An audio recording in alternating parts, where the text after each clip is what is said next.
This week, we got this close from all-out chaos. For the first time ever in history, a cave has been discovered on the moon. Jay Slater has officially and finally been found, but it's not good news. 6 people were mysteriously found, you know what, in a luxury hotel. And I am finally back from the NATO event alive, uncompromised, and uncloned. But I know, very, very late. So we better get cracking immediately.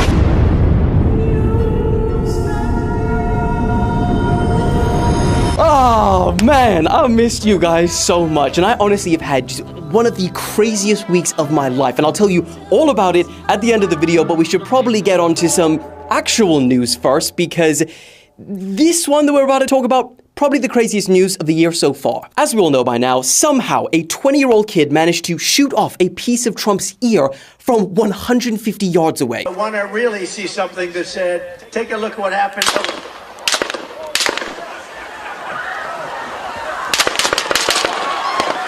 And I'll play them this animation just so they can understand how mind-blowingly close Trump was to being, and I guess pun intended, not pun intended. So this is the 3D animation that has actually mapped his head movement precisely to the real footage. And it shows that if Trump didn't turn his head at the last millisecond to look at the chart which he was going over, Trump would have been gone, and this would be a very, very different situation in the world right now. And honestly, as you can see, it was so close that at the point he pulled the trigger, it was probably a perfect shot. But in the time that it took from the bullet to travel there, it turned into not a perfect shot. And I think we all just need to take a second to appreciate, like, left, right, or don't even give a shit. We were exactly that close from weeks of chaos and probably riots in America, but maybe around the world. Probably none of us watching this have ever lived through an assassination of an American president.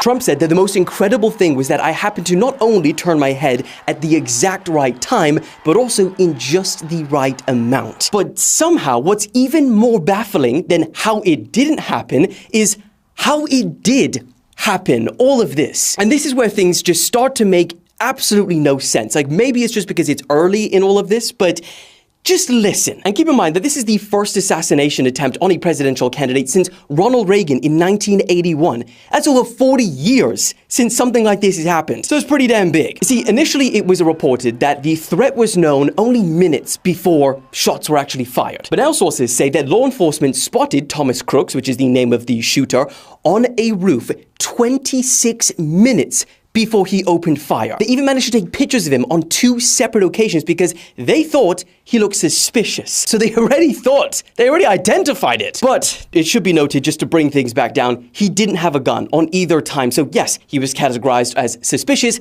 but not a threat. They say that Thomas got down off of the roof and they momentarily lost sight of him. So maybe they were thinking, okay, he was on the roof to look, to get better view of the rally. It's not that uncommon for, people to climb trees and try and just look at the stage. But when he returned, however, he had a rifle. Yeah, look, there he is.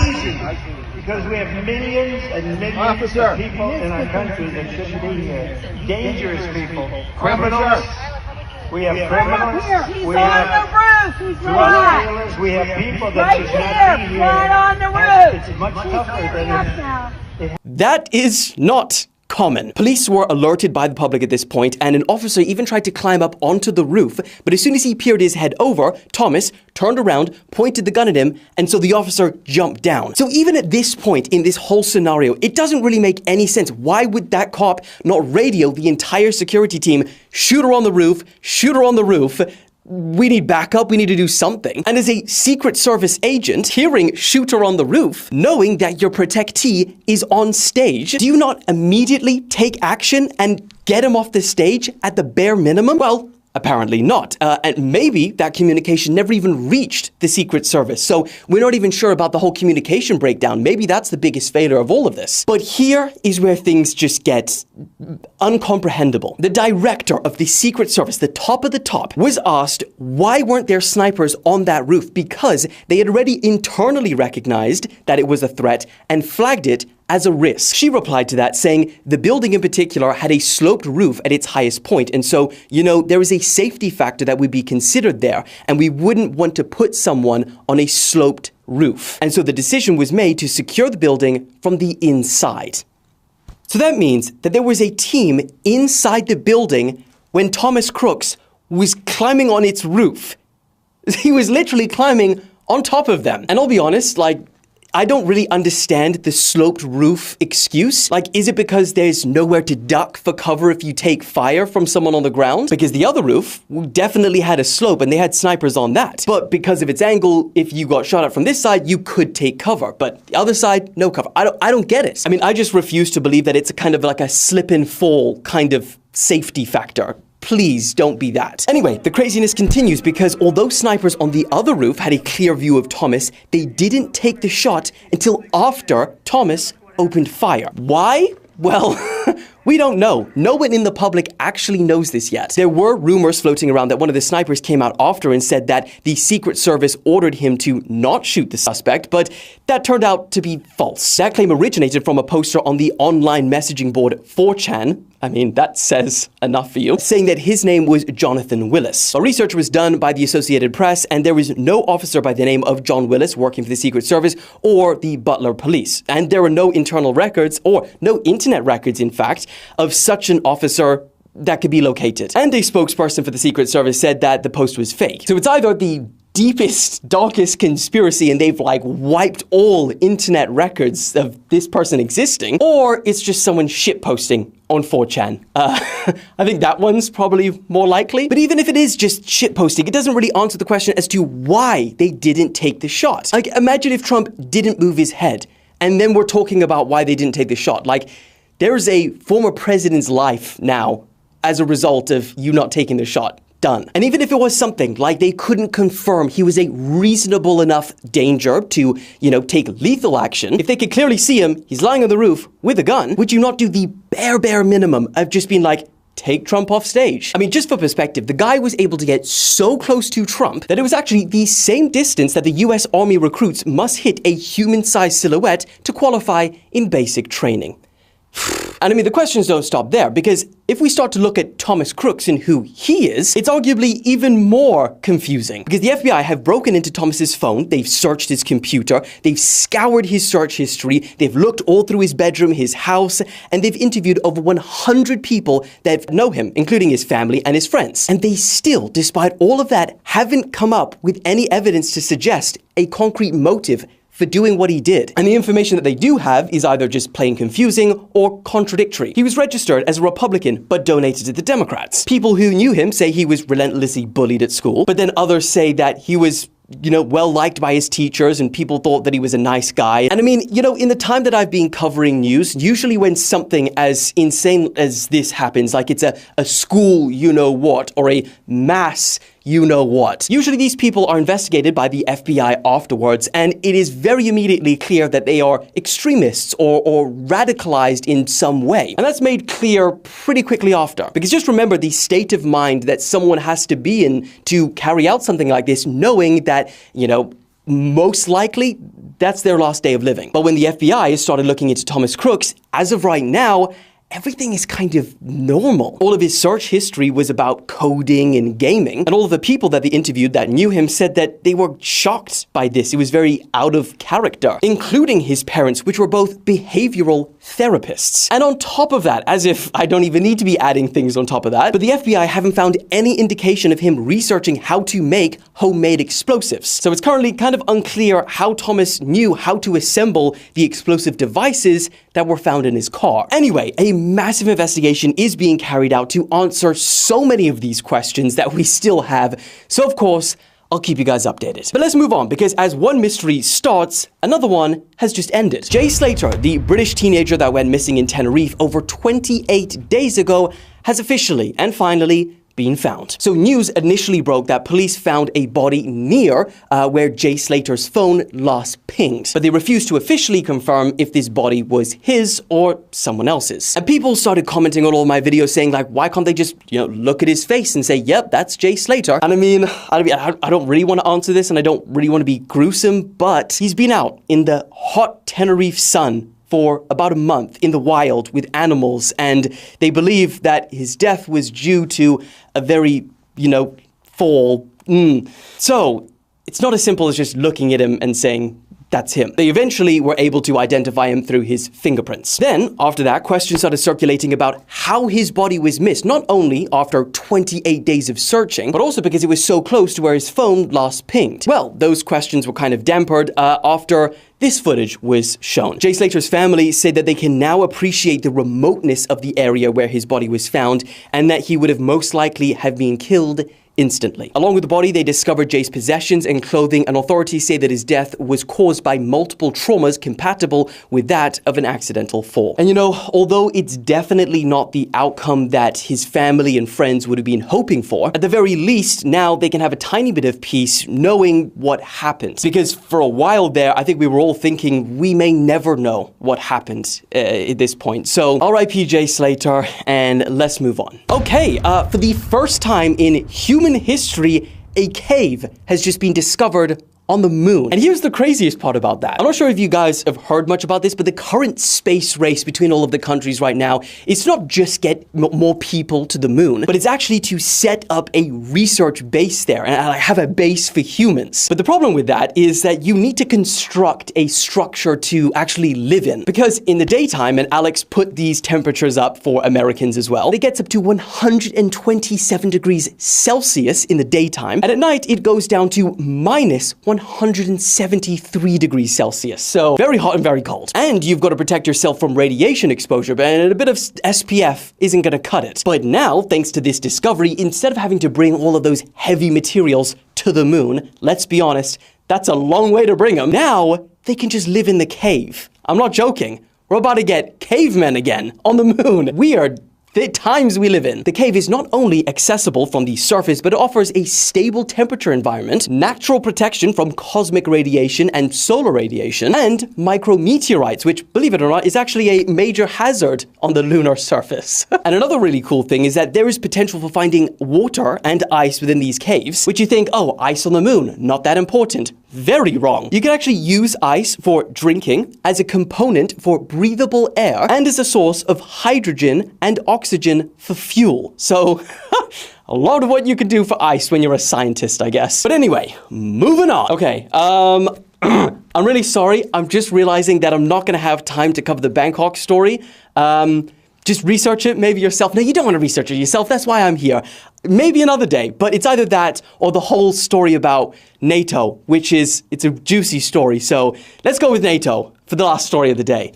So this whole event was actually only 3 days long, and I know I've been away for like 8, 9 days, I don't even know. No, I was not cloned or taking any back rooms in that time. I actually arrived 2 days early so that I could, see Washington for one, and two, actually make some videos in the hotel, because I knew the actual days of the NATO event was going to be crazy. So the first day of the event was going to visit the White House. Now, to get into the White House, I guess I kind of expected it, but oh my lord, the security, insane. Multiple checkpoints, patting down, sniffer dogs, X-rays. Well, I don't know if they're technically classed as X-rays, but the little whoop, whoop, whoop, whoop ones. We got a tour of the White House. We went into the actual press room, which Alex is showing you right now, me in there. And funnily enough, it's a lot smaller than you think it is. Like, this is a garage in here, and it's not that much bigger. Like, New Steady Empire, bigger than the White House. Okay, it's not bigger, but it's similar. Anyway, we rounded out the White House tour with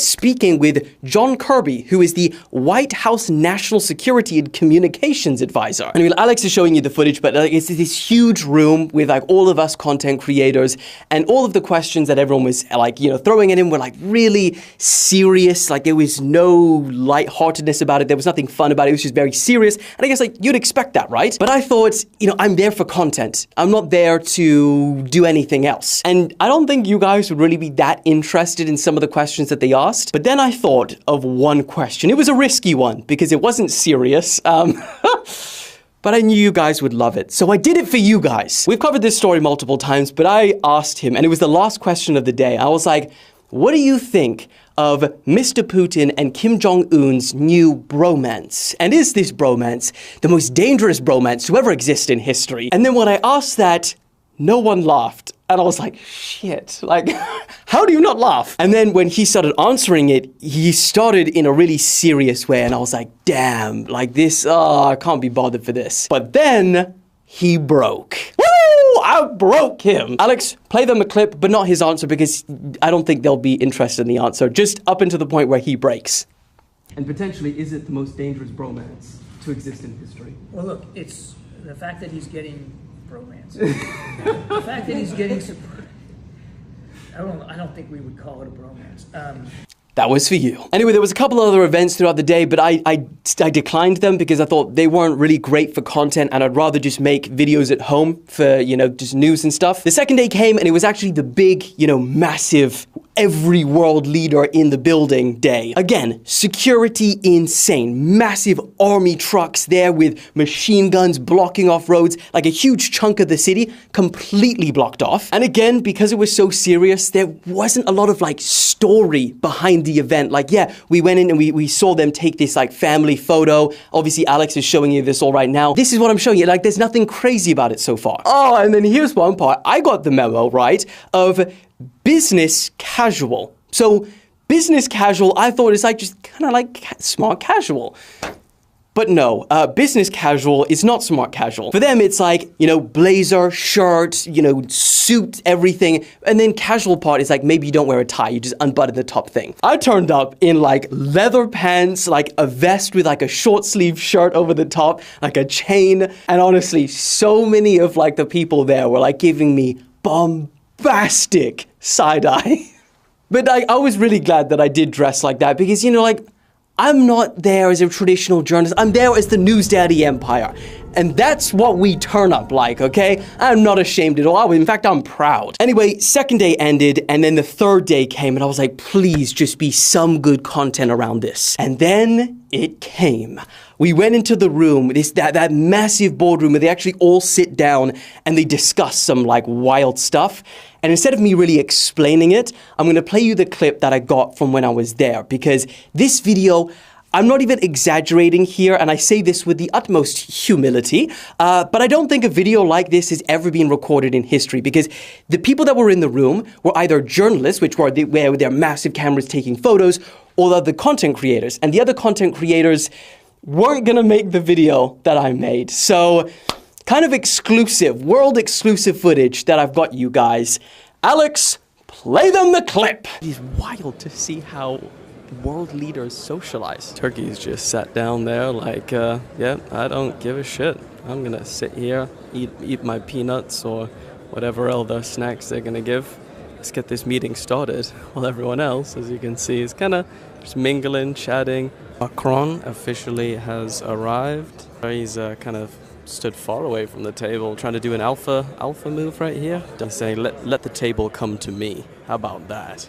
We also have Keir Starmer here. Hey, the new kid on the block. I mean, he's been in power for what, like 10 minutes? And he's already at a huge NATO summit. I bet bro is out of his depth right now. Martin Keir Starmer, how you doing, big man?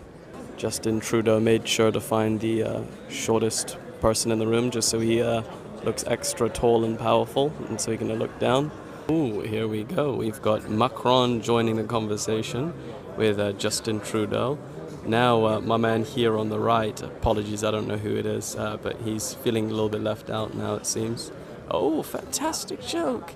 This bro here kind of looks a little bit left out. He's thinking, oh God, I do not know how to make small talk. You know, I'm not a politician. I'm in the military here. This is not how I was trained. Pretty much every world leader is here at the minute, but the one that hasn't arrived yet is Biden, and maybe he's doing a little power play, you know, come out last or something. Here he is, Mr. Stubb. I don't know if you guys remember the history of me and the president of Finland, Mr. Stubb, but he's now unfollowed me on TikTok, but now we are in the same room, so we've gone full circle. I bet you take your hand out your pocket and use that hand to re-follow me again on TikTok. Oh, sat down now. Is that your spot? Is that where Finland should be sat? Oh no, he just ate from that country's spot's food as well.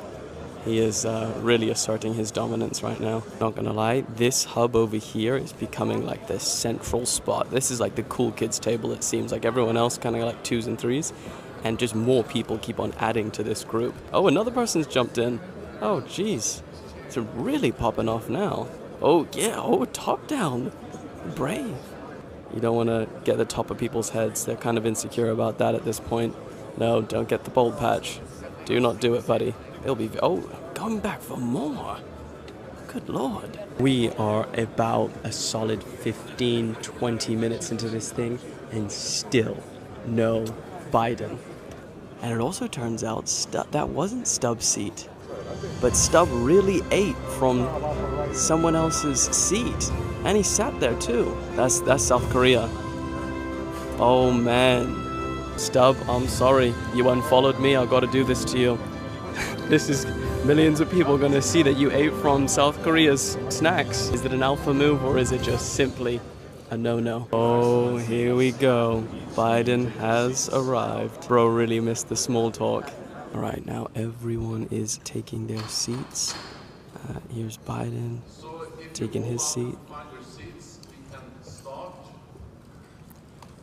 Oh, Keir Starmer and Biden. Okay, so they just said that now that they're actually going to start what they're going to talk about, we're getting kicked out. I guess a discussion like this is going to be behind closed doors. I mean, that is kind of a wild thought. That many powerful people about to have that discussion in there, and no one apart from them in that room right there is going to know what they discussed. That's a wild thought. A lot of you guys said I'm probably never going to get an invite back there again, and roasting world leaders is crazy, but they didn't put any restrictions on what I was allowed to record, so I recorded it, and they haven't kind of, sent assassins to me yet, so I'm all good. Now, I probably shouldn't be saying stuff like that. That's wild. Not trying to give them a bad reputation, it's just a joke, okay? But after that, it was a wrap. But it doesn't end there. The craziness only continues. Because just as I was about to head home to the UK and come back and make some sweet, sweet content for you guys, I got invited to a festival in Romania. And they were like, come through. We're gonna treat you amazing. We're gonna fly you business class. Just, have a good time. Record yourself being there. And it was an offer that I couldn't refuse. And as soon as we got there, we got picked up, right? And we got driven to the hotel, which was 3 hours away. We got to the hotel at about 6 p.m. We had a shower and we had to go immediately to the festival. So at this point, I'm like off of a couple hours sleep on the plane. And I knew that once I went to that festival, I was gonna be awake until like 3 a.m. in the morning. So I was just like smashing Red Bulls. We get to the festival and oh my Lord, I think I was out of my depth a little bit. I don't think I was ready because they took us to like all of the most VIP areas. They're right in front of stage. Thousands of people like, trying to be like, yo, what up? Staring at me and like the music is playing, the lights are flashing, like the senses were overwhelmed. It felt like a movie. I mean, I know that's a cliche, cringy thing to say, but that's what it felt like. And like we were treated like VIPs. Like they put us to the front of every queue. I didn't have to queue for the toilet at a festival. Like, do we understand how crazy that is? And then at like 3 a.m., I was like, okay, we gotta call it. We have to wake up at 8 a.m. because we gotta go back to the airport that morning to fly back. So like 3 a.m., we'll call it. I get in the car and Alex calls me and he's like, you will never believe it, but Trump has just been...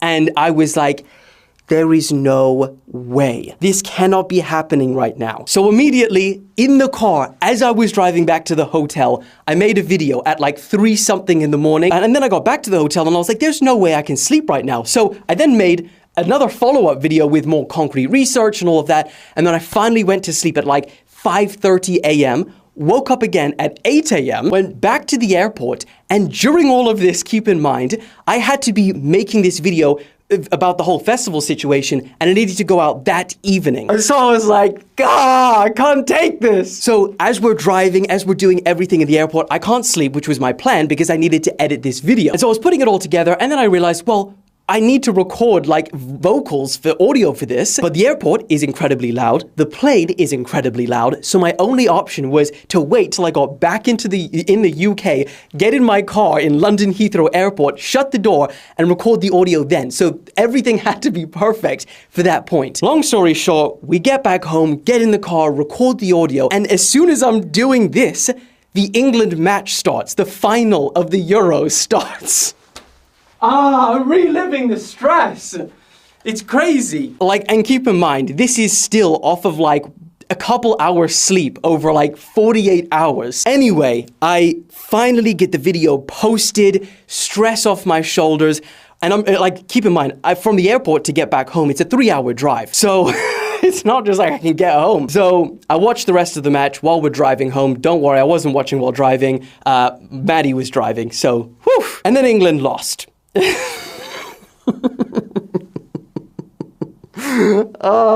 Sad times, but I had so much going on at that point that I was like, I don't even know if I had the capacity to like feel sadness and sorrow. But anyway, Alex, find the people that all said Spain, that predicted them to win. Well done. You predicted it right. I was close, off by 1 goal. We salute you, everyone. You are right. We'll send you, I don't even know. I've still got all the mask stuff here from before I left. We'll send you something. Alex and I will discuss what we're going to give to all of the prize winners that predicted it. But yeah, I'm really sorry that this is rushed. I've actually got to get on a really important call at 2:30. Believe it or not, things don't end here. And I will love to tell you about this, you know, in the future, because this is really, really big. Just remember the call that I'm about to get on in this video. Because something big might come from it. Anyway, honestly, I love you guys so much. I feel so grateful and humbled by this week because it really is at a point in my life which is just like I never, anticipated to be here and have such amazing people. Like a lot of creators can have audiences that, are just tricky, but you guys are just so amazing all the time, apart from when you comment that I'm late. For those people that I know are going to be there. One last whipping. Everyone that says I'm late, you know what? Actually, you don't get a whipping. Today is my fault. It is my fault that I'm very late. Self-whipping for me, I think, is deserved. Ow! Ow!